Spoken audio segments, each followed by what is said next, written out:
Good morning everyone, আবার চলে আসলাম নতুন একটা মিনি ব্লগ নিয়ে। তো তোমরা কে কোথা থেকে দেখছো আমাকে জানিও। মা অফিস চলে গেছে, তো এখন স্নান করে পুজো দিয়ে দিয়েছি। পুজো দিয়ে টিয়ে এই বসে ক্লিপটা তুললাম। তারপর জামা কাপড় নিয়ে চলে এসেছি, দেখো গুছিয়ে নিয়েছি। তারপরে বিকেলবেলায় একটু চা খাচ্ছিলাম, খিদে পেয়েছিল বলে। বিয়ে বাড়ি ছিল বলে রেডি হয়ে গেছিলাম আমি আর মা। তো এই যে আমার পুরো লুকটা কেমন লাগছে আমাকে জানিও। তো সিম্পলভাবেই সেজেছিলাম। তো এই যে আমি আর মা, আমার মাকে কেমন লাগছে অবশ্যই জানিও। আমার তো খুব ভালো লাগছিলো, এখানে হাওয়া দিচ্ছিলো। আমি আর মা বিয়ে বাড়ি থেকে বেরিয়ে টোটোর জন্য ওয়েট করছিলাম। এত সুন্দর হাওয়া দিচ্ছিলো, জায়গাটা এত সুন্দর, মানে কি বলবো তোমাদেরকে।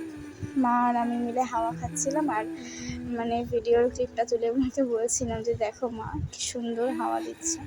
তো বাড়ি চলে এসেছি, খাওয়া দাওয়া তো ওখানেই করে এসেছিলাম। তো দেখো বেরোনি করে নিয়েছি। তো আজকের জন্য এখানেই রাখছি, টাটা বাই। সবাই ভালো থেকো, সুস্থ থেকো, আর নেক্সট ভিডিওতে দেখা হচ্ছে।